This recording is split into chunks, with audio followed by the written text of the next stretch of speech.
Good evening and welcome to Casa and Ghana Shot. Today we're going to have a webinar on the Hamas-Israel war and the far-reaching consequences it is already having. And for this seminar, and we have a very eminent panel, right? And at the outset, I'd like to welcome General Gautam Murthy, who is the founder of Casa, to proceed and conduct the proceedings from here on. Thank you, General Shankar. Good evening, good morning, ladies and gentlemen, and Jai Hind. On behalf of Team Casa, I, Lieutenant General Gautam Murthy, founder and MD of the Current and Strategic Affairs Forum, welcome you all to this all-important webinar, our 44th so far, on the Hamas-Israel war, its far-reaching consequences. 7th October 2023 will go down in the annals of history as one of the bloodiest days of the 21st century, and undoubtedly the worst day for Israel, even worse than Yom Kippur of 1973, when the Israeli army was taken by surprise by the joint offensive of Egypt in the south and Syria in the north. This time, the audacious terrorist strikes across what was thought to be the impregnable Gaza wall has killed over 1,400 Israelis, mostly women and children, and hundreds wounded, apart from 199 taken hostage. Israel has not only vowed to wipe Hamas off the face of the earth, but has begun bombing of Gaza of known Hamas strongholds, unmindful of the fact that their own hostages could be in mortal danger, being used as human shields by the Hamas, who are also using Palestinians too as human shields. That this bombing campaign has resulted in over 4,200 dead and over 1 million displaced and counting does not seem to have deterred the Israelis. The Arab street, nay, the streets of Europe and Asia too, have burst with anger, which is being reflected by the governments. Politicians and world leaders calling for peace have made no dent in either Israel or with the Hamas leadership. Iran has threatened to join in on the side of Hamas if Israel commences the ground offensive into Gaza. That seems all but inevitable. Saudi Arabia has walked away from the carefully built up Abraham's Accord. There is no doubt that this brutal, no holds barred war will have far reaching consequences. Today, on the 13th day of this war, to discuss what these consequences are and how this is likely to pan out, we have with us a very distinguished panel. Our first speaker today is Lieutenant General Atta Hasnain, who is arguably an authority when it comes to the Middle East, which he has been studying for many years and has also visited a number of countries there and has interacted with their leadership, both military and political. After a very distinguished career in the Indian Army, General Hasnain was appointed Chancellor of the Central University of Jammu and Kashmir, and subsequently he was appointed member of the National Disaster Management Authority in the post of Secretary to the Government of India. As all are aware, he also finds time to write commentaries on geopolitics and speak extensively to. General Hasnain has written and given interviews on this recent conflict since it began. Today, he will cover the impact on the Middle East of the Hamas attack and the Israeli response. Welcome to the webinar, sir. We look forward to hearing your views. Our next speaker is former Ambassador Mr. Anil Trigunayat of the Indian Foreign Service. He has served in the Indian missions in many countries. In the Ministry of External Affairs, he's worked in the Economic, West Asia, North Africa, and Consular divisions. He has served as the Indian Ambassador to Jordan and Libya and High Commissioner of Malta, and is known to be an expert on West Asia, what you in the West call as the Middle East. Welcome to the webinar, Ambassador. We look forward to hearing what you have to say. And how does India walk the tightrope between its support to Israel on the one hand and for the Palestinian cause on the other? Our next speaker is Dr. Michael Rubin, a scholar of great repute. Dr. Rubin is a senior fellow at the American Enterprise Institute, where he specializes in Iran, Turkey, and the broader Middle East. A former Pentagon official, Dr. Rubin has lived in post-revolution Iran, Yemen, and both in pre- and post-war Iraq. He has also spent time with the Taliban before 9/11. Dr. Rubin is an author, co-author, and co-editor of several books exploring diplomacy, Iranian history, Arab culture, Kurdish studies, and Shiite politics. He has authored innumerable articles and papers on these and other contemporary subjects. Dr. Rubin has a PhD and an MA in history from Yale University. Welcome to this CASA webinar, Dr. Rubin. We look forward to hearing your perspectives on the impact of this war on US, Europe, NATO, and on the ongoing Russia-Ukraine war. Our moderator for the webinar is none other than Lieutenant General P.R. Shankar, who was our former Director General Artillery and now is a professor in the Aerospace Department of IIT Madras. He is actively involved in applied research and writes and speaks extensively on strategic issues also. His hugely popular Gunner Shot blog is widely read and seen across 70 countries. It has over 14,300 subscribers and counting, and gets an average of 2,000 hits per day. And he has crossed an all-time readership as well as recorded viewership of over 5 million. We thank you, General Shankar, for hosting this CASA webinar on your StreamYard account. Welcome, and it's over to you for the rest of the proceedings. Thank you, sir. Thanks a lot. We are living through very interesting times, and that's an understatement. Right. We are on day 13 of the Israel-Hamas war, and the ground incursion by Israel has not yet commenced.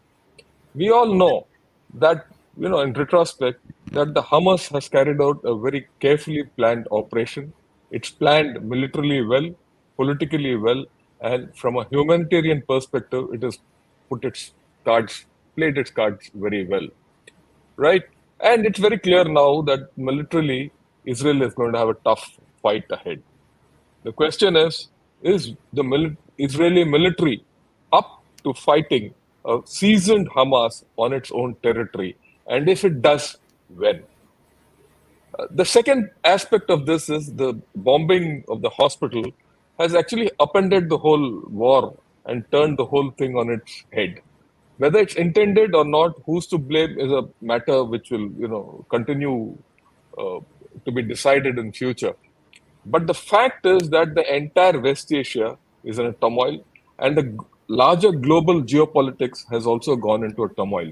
If I may say so, this is a kaleidoscope, which is, the West Asian politics is turning in one direction, and the global geopolitics is turning in another direction.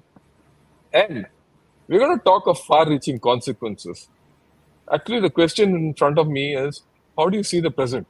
How do you see the immediate future? And the far-reaching consequences are the next step further. So we'll see this from three perspectives. The first perspective is the West Asian perspective, the security issues, the military issues, and what's happening on the Israel-Hamas front, which I'll request General Hasnain to cover. Following that, we'll have a view from Dr. Michael Rubin as to what's the international perspective and how are things being seen, from outside, from the West. And then I'll request Ambassador Trigunai to take a perspective which is a diplomatic perspective, largely from the Indian perspective. I say, look, what is our stake in it? How does it matter? How does it affect all of us? And so on and so forth, right? Each of you could, take about 10 to 12 minutes. When your 10 minutes are getting over, I'll give you a nudge. At the outset, I'd like to request General Hasnain. Sir, over to you for the West Asian perspective. Thank you, General Shankar. Thank you very much. Good evening. Jai Hind. Good morning, Dr. Michael Rubin. All friends across on Casa and on Gunner's Shop. 10 minutes is 12 minutes, sufficient. This is exactly what we want. Crisp thoughts and ideas at this particular moment. I'm in very august company, I realize this. I mean, to be a part of a panel as rich and as strong as this would be a dream, absolutely. Let me start straight away. I'm tempted to say this, I have to say it. I started my career in current affairs on the 1st of June, 1967. As a youngster, class 9 or class 8 or 9 maybe, the war was breaking out. The Gulf of Aqaba was under threat. It had been closed off for Israeli shipping. The port of Eilat was virtually sealed. And I was lost as to what really is happening. So I went to my history teacher with a map and asked him to explain to me what exactly was happening there. 4 days later, the Six-Day War started, and ever since then, one has followed the politics of West Asia stroke the Middle East. Now, it's been getting more complex every year. Fortunately, I don't have to go back to my history teachers, but I do find people like Ambassador Anil Trigunayat are always available. You can always go back to them. They will teach you a lot of things from their hands-on experience that they've had in the Middle East and West Asia. I will cover 4 or 5 things. The intelligence failure, which is drawing a lot of interest, the war effort, the geopolitics involved, and if I have time, I'll look at some lessons. All these are interconnected, and we are aware of that. Now, on the aspect of intelligence failure, which is the start point, the belief that there will be no war, lulling your adversary into believing there's no war. That is the prime point to start with. Hamas, let it be known virtually, almost on the lines of 1973, when the Yom Kippur War started, that they were in no position to go to war. It was all a question of technology versus human intelligence. The Israelis now depended tremendously on technical intelligence. They've gone overboard on this whole aspect of Israeli technology and the manner in which it works, drone warfare, there's that, etc. No doubt, we are living in this age. We have to be, but you cannot forget human intelligence, which is perhaps one of the most essential elements of the intelligence cycle. I call it fodder versus reality. Fodder, if you've been seeing the serial Fodder, you will realize that all that you're speaking of has been happening there. It's been shown to you by filmmakers in Israel. The tunnels, the manner in which special forces go in, carry out strikes, surgical strikes at various centers and things like that. All this has been known. It's surprising at the end of it, if the filmmakers in Israel knew it, how come the IDF did not know all this? All this, of course, is in the eye of the radar. There's no doubt about it. Warnings which were given out by Egypt, the United States, have been ignored. Too much of political activity in a nation obviously leads to this. And the kind of unity, national unity, which Israel had is something of the past. Today, the manner in which it has been obsessed with the politics of, for example, the whole aspect of the legal issues, the constitutional legal issues on law, etc., have come to a degree of obsession with people. And therefore, everyone took their eyes off the radar. So there's some of the very, very important issues concerning intelligence. One thing which we will have to remember, Israel's victories of the past, there are 4 victories, to be precise, 1948, 1967, 1973, 1982, the Bekaa Valley also I count it as a victory. Now, these victories have all been military victories. They have never been converted to a strategic victory. The ability to convert a military victory into a strategic victory is a great challenge. It requires a tremendous amount of diplomacy, it requires a tremendous amount of statesmanship, and we all understand. Coming to the war, initiation by Hamas was outstanding, no doubt about it. Took a leaf out of the ISIS book, a leaf out of 1973, and that is how the initiation was done. The prime purpose, to my mind, was the spark to make sure that the world, instead of looking at Ukraine and Indo-Pacific, came back to look at West Asia and the Middle East. They had no regret about casualties. Now, the moment you start having that kind of an outlook, where you have no regrets and no remorse about your own casualties or your adversary's casualties, then you can go to hell and back. Now, that is the kind of approach which Hamas has followed and which is going to be one of the major factors as the war progresses. The Hamas aim, obviously, was primarily the spark. But whether they can take this beyond is a $1 million question. It's happened so many times in the Middle East where the Arabs have been able to sort of make the initial dent, but subsequently have never been able to take it forward, carry it forward to a strategic victory. As far as Israel is concerned, one last point on the aspect from the angle of the Hamas. When it has sent out a message that it is delirious, there's a set of madmen who are probably planning this entire thing and executing it. Now, the moment you start dealing with such men, irrationality comes into it, war fighting becomes a huge issue. War fighting becomes a different challenge. Israel has been more used to a benign kind of a Arab response all this time. Politically embarrassed, and the moment a nation is politically embarrassed, a government is politically embarrassed, the response is something very different. There is no government of consensus today. It's an emergency government which has been formed. So it's not a national unity government as such, which a lot of people are speaking about. Retribution is something which everyone is demanding. There is tremendous public pressure. So there's no way that you can look at any compromise at this stage, which is what I was discussing right at the beginning before we became public. There is this retribution has to be there. There's immense public pressure and political embarrassment, which is combining and driving this entire thing. This is not a conventional war. It is a hybrid war. And now this million-dollar question of going in with a 300,000 force, mobilized force, waiting to go to war. Who do you go to war with? Do you go to war with the people of Palestine? Do you go to war with the Hamas? Do you go to war with the Hezbollah? Israel has to be very careful now as to select its objectives and select the enemy. Who exactly is the enemy in this entire game? And the problem is that the moment you are responding from a position of weakness, the moment you are under political pressure, your ability to comprehend and ability to determine your objectives becomes that much more difficult. How achievable is a war success in this case? Well, in the case of Israel, everything is achievable. We know that Israel is capable of achieving a lot of things.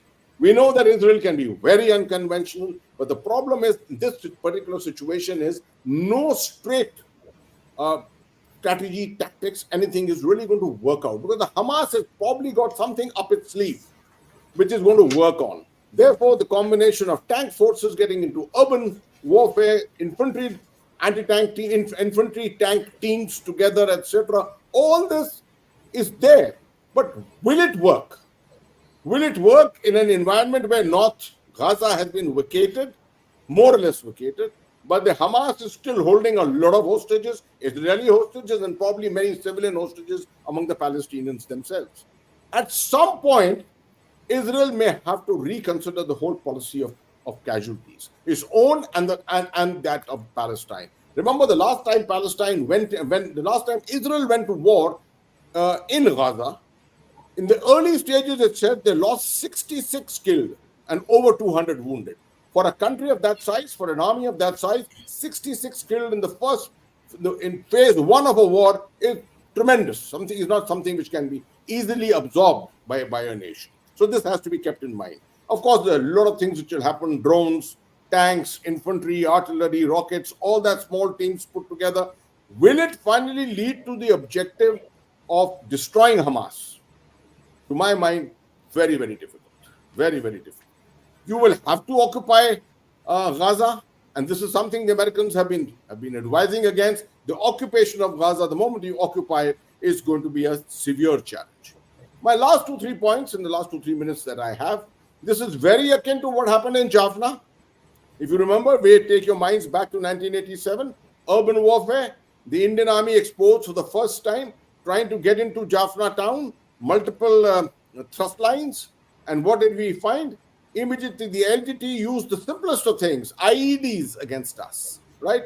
And put us back by a couple of days as far as our success was concerned. We lost 550 dead in that campaign. It started with a disastrous heliborne campaign, if I may just remind you. Now, the last 1 or 2 issues, the bombing of the hospital, at the moment almost irrelevant. With the kind of casualties we have seen, 500 dead in this, it seems to be acceptable to everyone, and no one is really going overboard about talking about this. Therefore, the humanitarian angle in this war, to my mind, is going to be something which is going to be secondary, at least at the beginning. As we go along, hopefully, mankind will come together again and start sensitizing people about it, and you'll find more nations probably giving advisories to Israel. As far as India is concerned, we need not give any advisory to Israel at all. I think we have been very correct in our response. Our response has been from the Prime Minister right at the beginning, which was the condemnation of terrorism, which was contextual to the first act which the Hamas did. The second aspect which the MEA has gone into has been our traditional stance, from which we have not dithered at all. So India still remains where it is. And we are in a position to perhaps intervene at some time, and I'm sure Ambassador Anil Trigunath will speak about it. He's written extensively about it. I fully endorse that. India does have the potential of playing perhaps a major role in league with some others. There will be geopolitical effects, which I'm sure Dr. Michael Rubin will cover very extensively. So with my time perhaps probably already over, I don't want to go overboard more than that at the moment. We are on the 13th day. I anticipate even on the 25th day, we will be discussing almost the same thing. There may not be many major outcomes even by that day. Thank you very much. I'll rest my case there. Thanks a lot, sir. Thanks a lot for what you said. I think you made a lot of good points. I'll highlight a few. First, nations which believe that there will be no war are destined to face war. That's the first lesson which we have to take into account. The second thing is the best technology is that technology which works on the battlefield, and it's not necessarily the latest technology, right? And third, the political disarray in Israel is costing it more than the military competence of the nation. And of course, we have entered a state of permanent hybrid war. And we've learnt it in Ukraine and we're seeing it here. And the next war, which India faces, or if it happens in the South China Sea also, is going to be a hybrid war and nothing more. And in this kind of hybrid war, where non-state actors are going to get involved, casualties have lost their value. In fact, the chip of a non-state actor, the political chip of a non-state actor is casualties. And that's there for this thing. And of course, you did mention that Israel faces the problems which we faced in Jaffna. I dare say they'll also face the same problems the Americans faced in Fallujah, and that's quite recent, and the Americans fully know well about it. Right.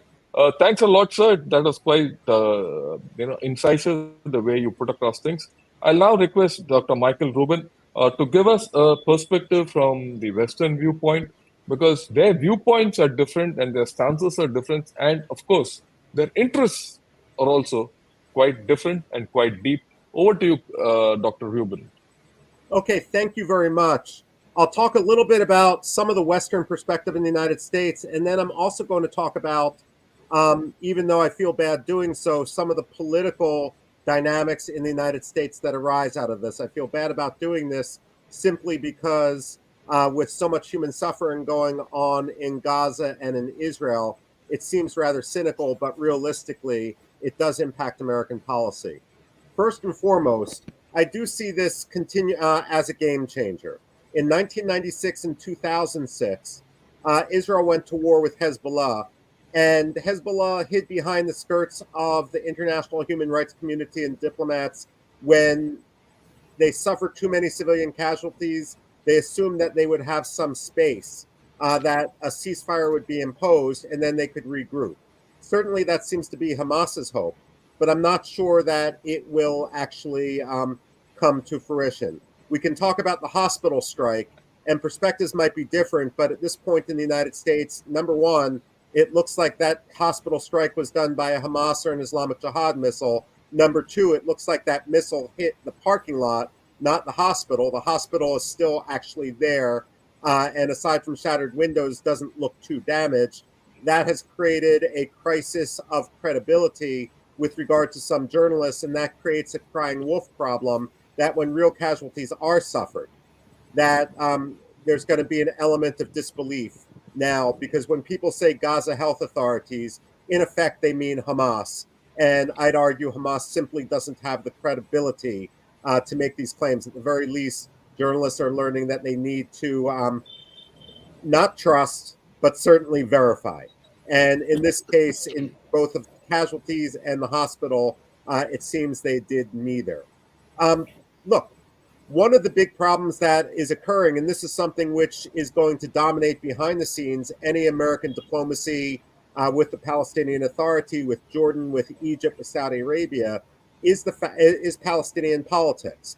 Diplomacy is a necessity. Hillary Clinton always famously said, you don't talk peace with your friends, you talk peace with your enemies. That's the purpose of diplomacy, but timing also matters.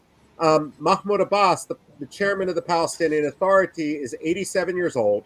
He's a chain smoker. He hasn't designated a successor.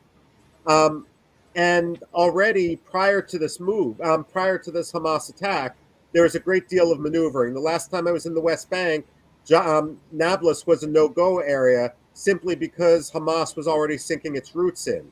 If there is a preliminary ceasefire, Iran and Hamas can claim victory. Osama bin Laden said everyone loves the strong horse. They don't attach themselves to the weak horse. And the worst possible outcome right now would be to make Hamas the strong horse at a time of transition in the West Bank. And what happens in the West Bank doesn't necessarily stay in the West Bank. That can extend to Jordan as well. The king of Jordan is like Mikhail Gorbachev. He's much more popular outside of his country than he is inside of his country. There are major problems in Jordan. Let's just leave it there for that issue. If Israel were going to go in, I don't think the goal would be occupation. The goal would be to reverse the 2007 coup that led Hamas to come into power, and that means putting Mahmoud Abbas back in control, the Palestinian Authority. But then the question comes, who is going to, is there going to be any agreement on what comes after Mahmoud Abbas? Because again, 87-year-old dictators tend not to have a long lifespan. So there needs to be some consistency guaranteed. Would that be Mahmoud Dahlan? What would the Egyptians say? What would the Jordanians say? When the Lebanese civil war ended with the Taif Accords in 1992, the Saudis, more or less behind the scenes, helped guarantee the peace. That was the role of Rafiq Hariri, who subsequently was assassinated by Hezbollah. At any rate, this is the discussion, I think, which is going to happen behind the scenes. But there is precedent in the Middle East for what the Israelis want to do in Gaza. I mean, think of Black September in Jordan in 1970, where the PLO was excised and sent packing to Lebanon. Now, they destabilized Lebanon and they were sent packing to Tunisia. But there is this notion of mass exile of some of these political groups. Or we can use the example closer to India, but still far enough away, of the Khmer Rouge. Just because the Khmer Rouge, this murderous regime, controlled Cambodia, didn't mean that everyone, certainly not Vietnam, was willing to live next door to them. And we ended up seeing at tremendous cost the eventual eradication or the effective eradication of the Khmer Rouge. Now, back to the United States, some things which I don't think are in the headlines but should be, which impact American decision-making on this. First of all, when people talk about the American elections and how this will impact the American elections, some people talk about Michigan with its heavy Arab population and so forth. I'm going to put myself on the limb and say I don't think it's going to have much impact on the American elections. And the reason is because Americans like to navel gaze. We think only of ourselves. And because of that, foreign policy doesn't seem to make much impact into elections. We're still far enough away from November 2024 that I don't believe that this is going to have a huge impact. That said, and this is the point in time where the academic contradicts himself, we see among the Jewish American community, the Muslim American community, the Armenian American community, the Latinos, which are a huge constituency, for years they've all been teetering on support for Republicans. And the reason for that is they don't like the way the Democrats are shifting to progressive values. I'm sorry, I just don't give a hoot about transgenders. I mean, the fact of the matter is, it seems absolutely nonsensical that, in effect, what is a mental illness should become the forefront of American policy. And when American embassies are flying LGBTQ, whatever the acronym is, flags, I mean, there's something very, very wrong in our diplomacy. I just came back from Congo and Africa a few months ago. They were like, how can you talk about female genital mutilation and say it's bad when effectively every single American embassy is advocating for the same thing? So these social issues are turning many of the more religious communities, including Jews and Muslims together, against the left. The question is, or the issue is, the variable is, distaste for Donald Trump prevents the Republicans from gaining and forcing these fence sitters onto their own side of the fence. One issue which we need to talk about is not just Iran and its support for Hamas, but what about Qatar and Turkey? And the leadership of Hamas is in Qatar. One thing I haven't seen, but I'd like to, is where these American hostages, what congressional districts are they from? Because this is something that's going to span Republicans and Democrats. Every American congressman is going to have to advocate against Qatar when the inevitable lawsuits come. I mean, if this was planned on Qatari soil from the Ritz-Carlton Hotel or the Four Seasons, whatever it is, the victims of terrorism are going to sue Qatar. Then it comes to whether the State Department is going to, as in the case of the lawsuits against the Saudis after 9/11, is going to side with the Saudis and say sovereign immunity. That's going to create a political problem. The same thing is true with Turkey. And Turkey and Qatar, and I'd add Malaysia, seem to be sort of like the Muslim Brotherhood axis of evil. Malaysia is described as Al-Qaeda's Disney World. The constituency which I think you should look at, which might impact, and this has some impact on them, are the Greek Americans. And that may not seem logical at first, but when you consider the Greek animosity towards Turkey, the political issue with regard to selling F-16s to Turkey, the fact of the matter is when you look at the Greeks are in almost every single swing district in the United States, in Wisconsin, in Pennsylvania, in Michigan, in Florida. And I'm not just talking the states, I'm actually talking in the districts. Swing districts defined by a 5% margin could go either way. And if Turkey, which has supported Hamas, if there's lawsuits against Turkey, if the United States ends up in a diplomatic clash with Turkey, this is going to actually help the Republicans in many of these swing states. With regard to that, the other political issue, and then I'll turn the floor back over, is the empowerment of Iran. Iran has become the signature foreign policy issue for the Biden administration. There's a pattern in American administrations, both Democratic and Republican.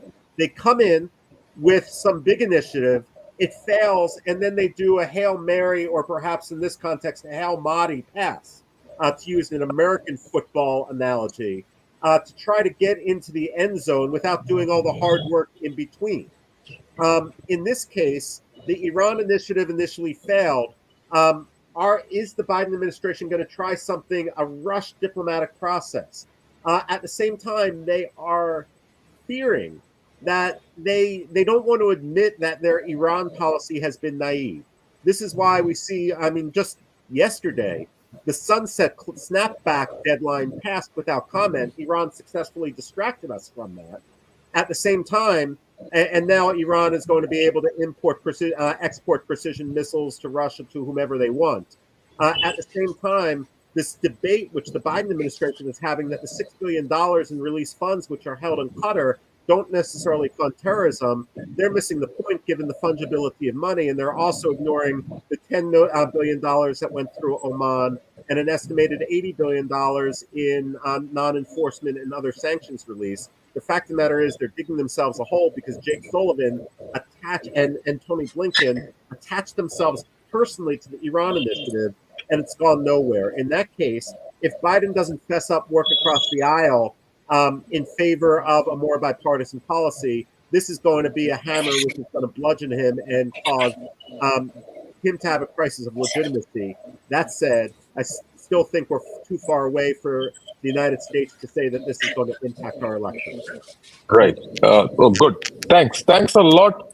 I think you're very clear in how the United States policy and the politics, internal politics, is going to affect the larger, consequences of this war.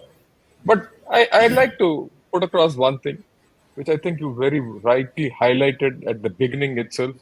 That is that misinformation and disinformation is going to be the order of the day, right? And we're not going to get away from it, whether it's the hospital strike or the Hamas, the way it's going, or the way things are being projected in the larger Middle East, or the way things are being played out by Russia, China, and USA at a global level. Right. And we need a political solution. The political solution which has to be manufactured largely by Israel today, Israel and USA combined, for the Palestine question. If you don't have a solution for the political solution for the Palestine question, I don't see a military solution also emerging, right? At this point of time, I'm tempted to say we normally talk of intelligence preparation of the battlefield, but in this battlefield, I think we need to do political preparation of the battlefield before you go into a military operation. And I think that's a very pertinent point which you brought out, which just came to me at this point of time. Then, of course, there's the inner ring of countries which are obviously helping Hamas. How do you deal with them? Turkey, Qatar, and Iran, which you rightly brought out.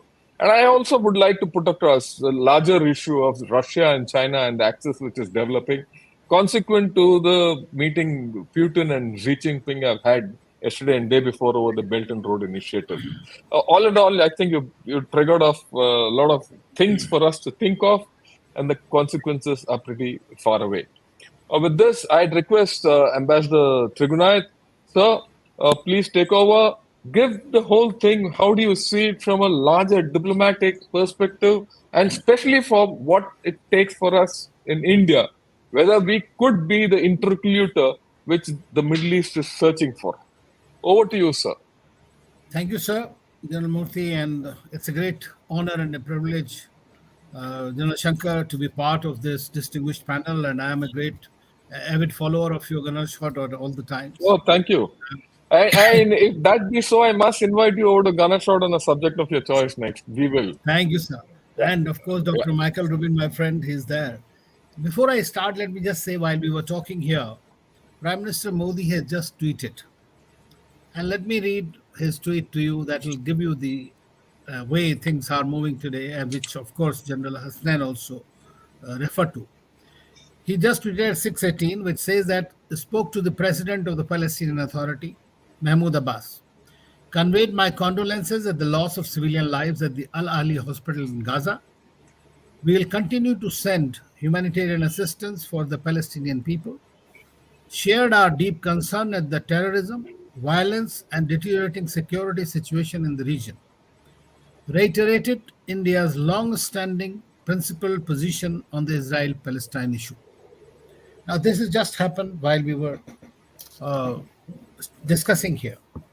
Now, this clearly shows the India's outreach, which was also reflected in the three statements that came from Prime Minister Modi himself, as well as by the Ministry of External Affairs in the middle on this situation. What is our position on this very issue is there all through. We are thinking exactly where does world go from here. So you have to look at this whole situation. If you just look at this, a war between Israel and Hamas, I think we are not looking at the bigger picture. So until and unless you look at it as a problem between of the Palestinian issue, I don't see that we are going to arrive at any solution. Hamas is an expression of dissent. They use violence, committed violence. They don't recognize Israel as a state or its right to exist. But they have also been helped and supported at some time by Israeli leadership in order to confront Hamas, in order to confront Al-Fateh and PLO. So they don't want a united Palestinian opposition which could take over some kind of a state or make a joint claim. Even 2020 elections, which after 2006, where Hamas has won, were not recognized, but 2020 again they came together, wanted to have the elections. Israel did not allow that to happen in East Jerusalem, which is supposed to be their capital. Now, in that kind of a scenario, what we are looking at is an expression of a confrontation and make a dent in Israel's invincibility. That was one of the objectives. Second objective was to derail the normalization process between Saudi Arabia and Israel. That could have happened in a month's time, 2 months' time, and both MBS and Netanyahu were talking a lot about this openly. So this has punctured it for a while. A major project, IMAC, which we are talking about, India is involved in that. That is also has been put on hold for some time now, will be, because what they have done singularly is they have recharged the Arab Street. For the whole of the Middle East, I would say, today, and the Palestinians, large number of them living abroad, the Arabs living abroad, and we are seeing the kind of demonstrations that this is happening. Now, why it is happening is not that Hamas has done anything good. Nobody likes Hamas except Iran, Qatar, and Turkey. They are the three countries who are supporting them and they like them. Nobody likes Hamas, yet Hamas has emerged as a major player in this whole game and is going to impact the outcome of this war in any case. General Hasnan gave whether it will be decimated, destroyed, or whatever happens, but we don't know that. As long as they continue to hold those 200 hostages, I doubt very much that Israel will be in a position to go in and try to take them down. They might have some kind of a special ops or what, but going physically down under it will be very, very difficult and it will be unacceptable because Netanyahu's current position, not only domestically, but it is quite weak at the moment. And it was quite seen when Biden came down and flew down to meet him. The body language of the leaders was pretty evident that there is something there which needs to be looked at. So I think that situation is still very dicey. But the moment it escalates, we are going to see the immediate escalation in the region. Iran is sitting pretty with its 3H tools. The Houthis in Yemen, and they had brought down Saudi Arabia to the table. The Hamas and Hezbollah, both sides, they are covering Israel in that sense. So we might see a very, very difficult kind of a scenario. I always say that why India should be worried about it. We are worried because this is the most important region for us, for our own well-being, for our own stability, for energy security, for our economy, for our trading, for the maritime routes, for our population, which is there, 9 million people, expats. So their welfare is very important. If the war breaks out there, it will be impossible and there will be a massacre of all these fellows. So I think that it is extremely important for India. And so that's why what Prime Minister Modi has done is very balanced because both Israel and Palestine accept India as great friends. So as I'm probably the lone voice and I'm happy that General Hasnan supports it, I always say that India must, in this particular region, go out and try to do something about it, not only talking, because this talking does not help anymore. You are just one of those statements. The countries, when Russia-Ukraine war happened, we said it's not an era of war. We were still sitting. My prime minister was calling phone and talking to him. We did not have a roving ambassador or a roving minister. But you see the Americans, how concerned they were. Blinken, Austin, everybody was around. And they have been there for 7-8 days and then followed by the President Biden's visit. Unfortunately, due to Oli, it did not work out well. Otherwise, there would be something. But one thing, as Michael Rubin is here, I would like to ask, I mean, the kind of policy the Americans are following is really beyond comprehension. Number one, that's the only country which has the leeway and leverage over Israel and Palestine at the moment to bring them, although its credibility with the Palestinians has reduced significantly and with the Arab world in general now.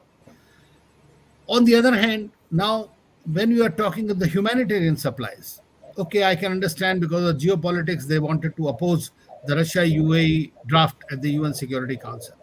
But there was no reason, essentially, to not support the humanitarian assistance provided under the Brazilian Declaration. But even that has been shot down.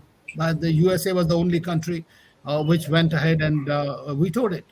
Now, on the other hand, you are saying that I have spoken to Netanyahu and he has agreed to supply the humanitarian assistance. Now, these are the kind of these double standards or maybe some very smart policies there. I don't understand it, at least, because the optics are very poor of this.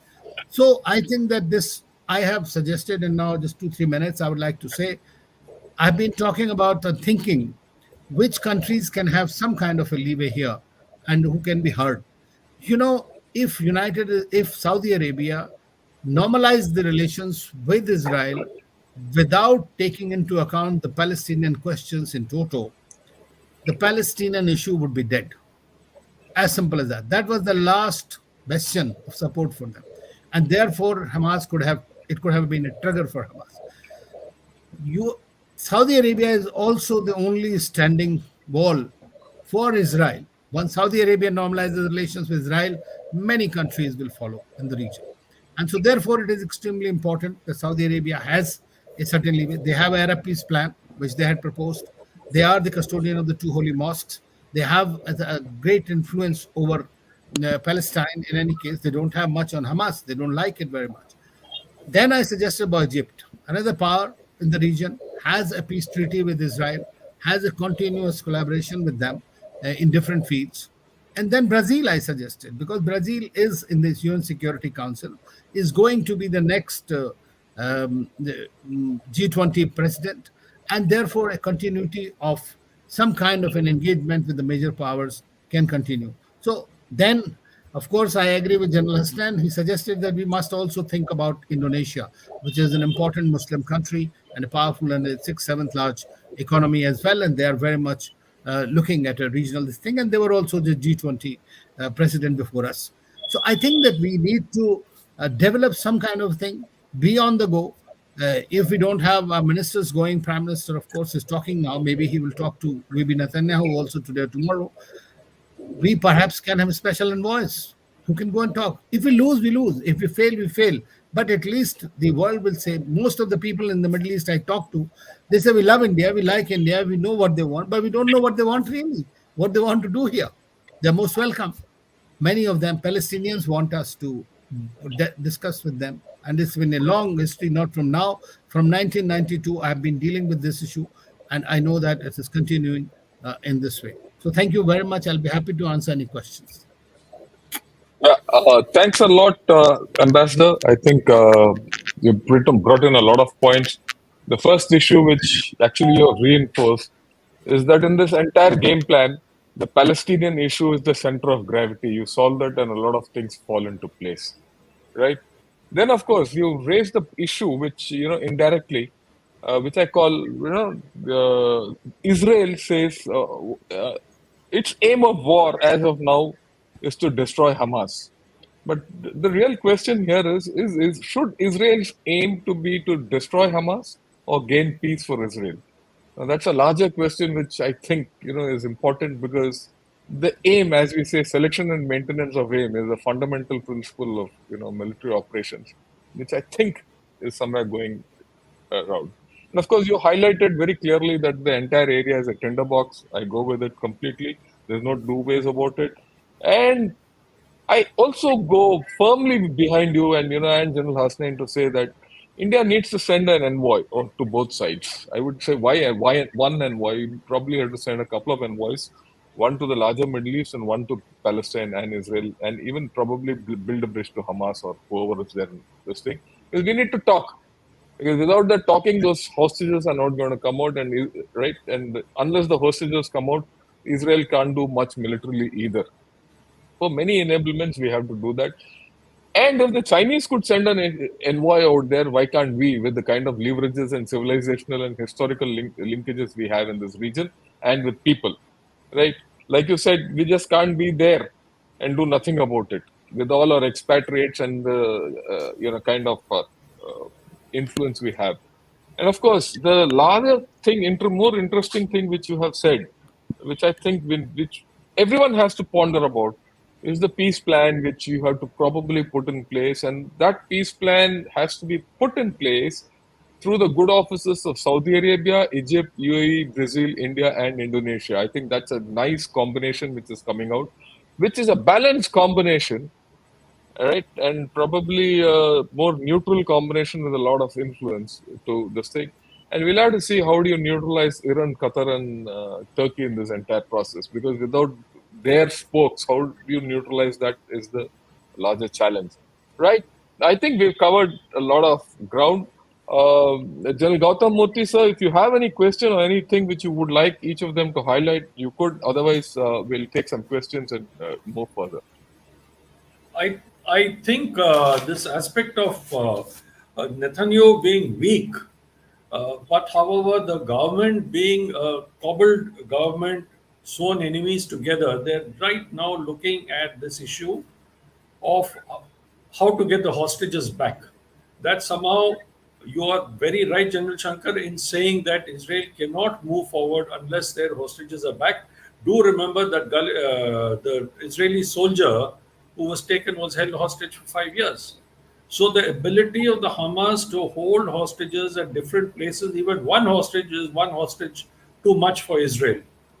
This is something that the Israelis understand. The streets of Tel Aviv understand this. They need their people back. That is the first and foremost aspect before they can think of wiping out Hamas or a larger peace plan or anything else. How does Israel get the hostages back? I think that is taking a lot of mind space of the Israelis as of now. We are looking into the Right. immediate future. Thank you.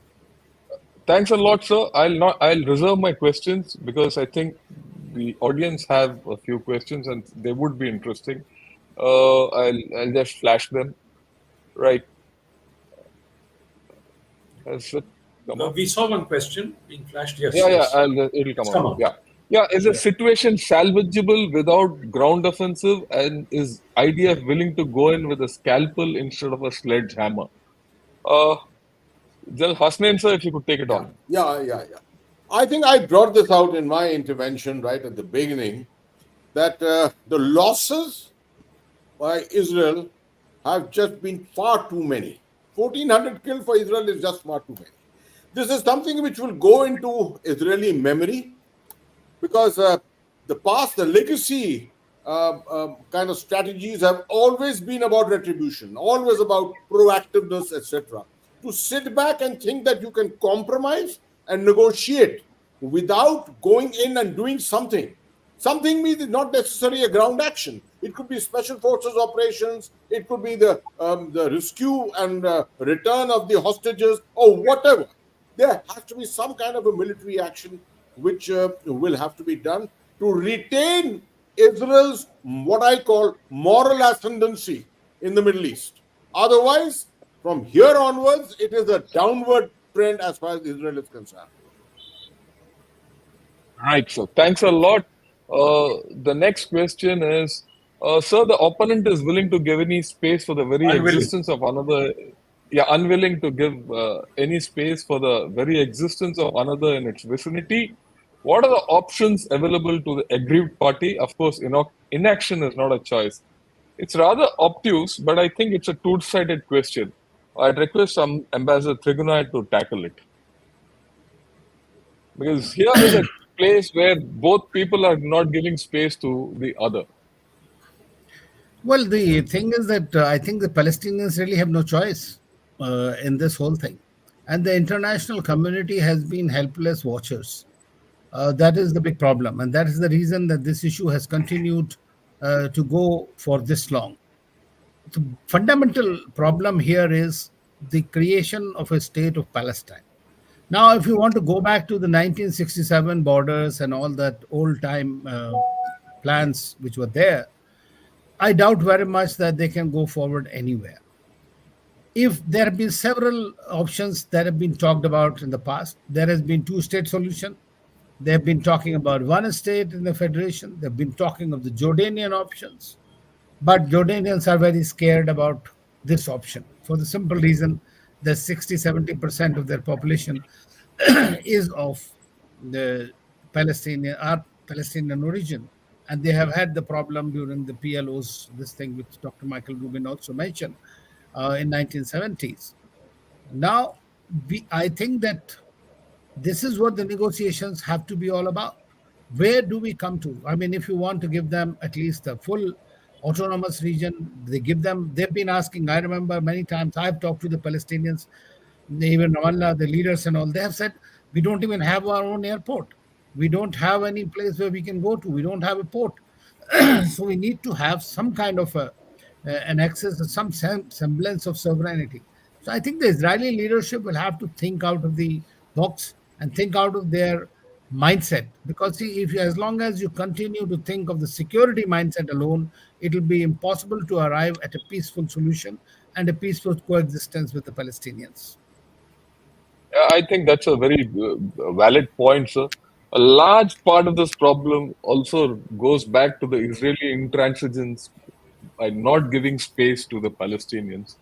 And then, of course, like you rightly brought out in your own intervention, how Hamas has grown out of that intransigence. Okay, the next question goes to Dr. Michael Rubin. What is the view of Dr. Michael Rubin on Hamas arms being indirectly funded by the West, US plus EU via Qatar and Iran. Is Israel Hamas a doctored conflict post Ukraine war? I don't understand the last part about the doctored conflict, but I'll Yeah, respond. I think we'll leave that out. We'll leave that out, Yeah. but I think the first part of the question is something which we could tackle.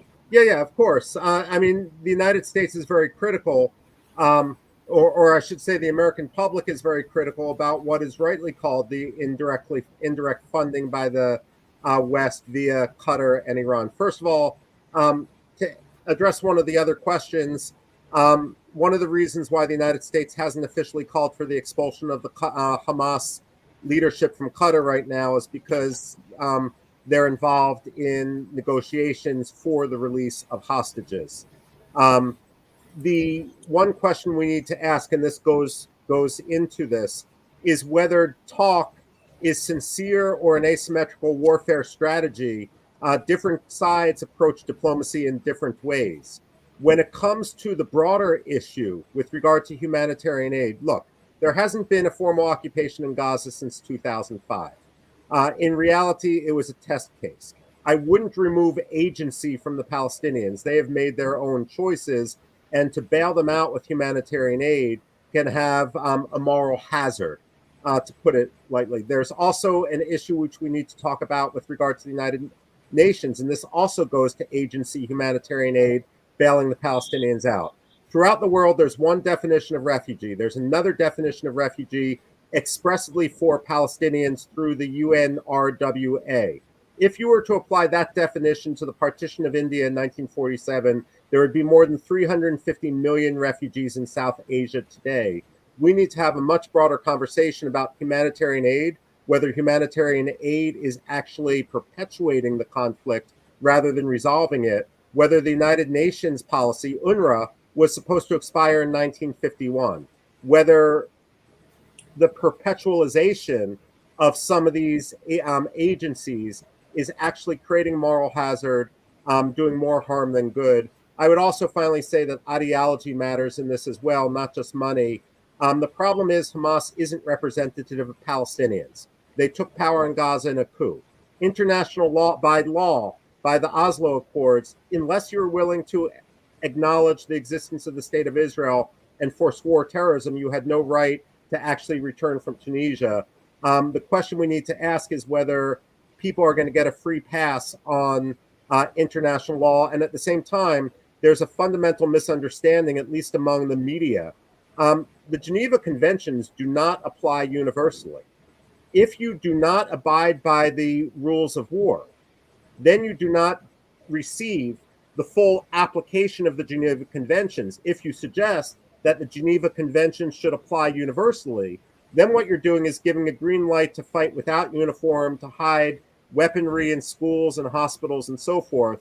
There needs to be a much fundamental come to Jesus moment when it comes to diplomats and how diplomats have addressed this. That said, I would suggest that moving forward, it's not just the money, which the questioner rightly asked. The Indians do have a role here.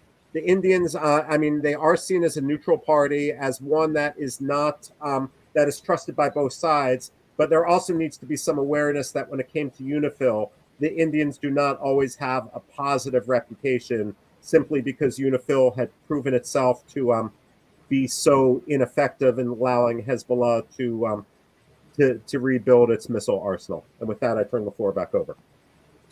Thank you. I'll take one more question, sir. Right, and this question is for General Hasnain. Israel hasn't had a successful ground invasion since 2005, almost 18 years now. Is the delay in ground invasion due to Israel being unsure of its success? Is it in two minds? See, I don't think Israel is really in two minds on this. The question is that of the hostages at the moment.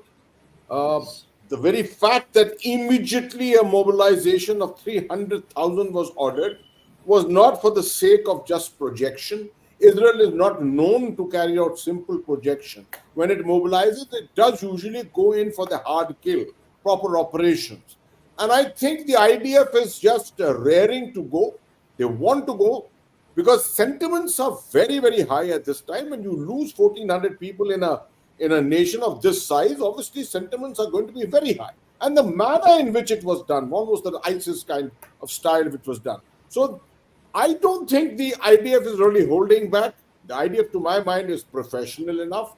Just because there was an intelligence failure does not necessarily mean that the IDF has lost the sharpness of its response capability. It's very much there as one of the top armies of the world.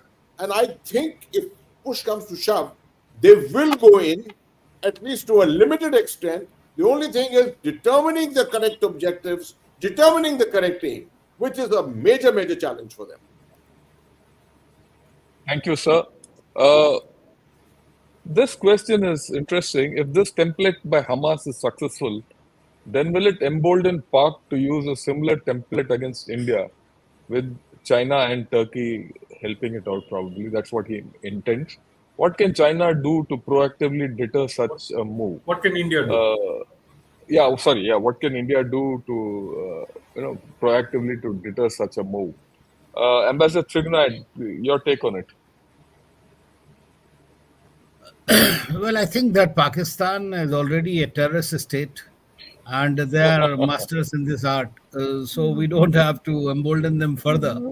They know how to use it. They have been using, now they've No, I started mean, using. it's a matter of getting ideas from them. This kind of No, ideas but to No, do I something. do. I do understand. They are now, today, they are even saying that if they were allowed, they will send their soldiers to go and fight alongside Hamas. Now, look at Pakistan's trajectory. When in 1970, Arafat rose against and started fighting street battles in Jordan to occupy and depose the king. It was Brigadier Ziaul Haq, along with his 300 people who were sitting and training in Jordan, fought alongside the Jordanian army to fight Arafat and PLO and everybody else. So this is also their this thing. So I don't give any credence to Pakistan. Pakistan knows how to use terror as an instrument of its foreign policy. It has been 40 years now. Whether, I mean, with China and Turkey, I doubt very much that China is. It is in my view personally, and it's a bit undiplomatic to say, Pakistan has become a state of China today. It is a tool in the hands of China. That's it, and it'll continue to bother us. So we'll have to be prepared for it. We have a Okay. policy. Whether Turkey is a country which is a trouble, basically. And they continue to maintain their old D8 system along with Pakistan and some other countries. But unfortunately for them and fortunately for the world, their economic conditions do not permit them to undertake the similar misadventures that they have done in rest of the Middle East, and therefore they have come to their senses now. So I doubt very much, and India needs to continue to make itself as strong as possible. And as in every webinar, seminar, I have said that we may have friends like USA or Russia or whosoever it is. At the end of the day, India has to be strong enough militarily, economically itself to counter Very any challenge. Yeah, I think that there's no doubt. Atmanirbharta has to be not only physical, it has to be mental also. yes. Uh, Professor Rubin would like Yeah, to say something. Yeah, I just really please. quickly, Yeah, I please go. interpreted the question just a little bit differently. I thought Vijay Kumar raised a good point, and the way I interpreted it, I agree everything with what the ambassador said, with Pakistan being a vassal or satrapy of China, with Pakistan being a terrorist state.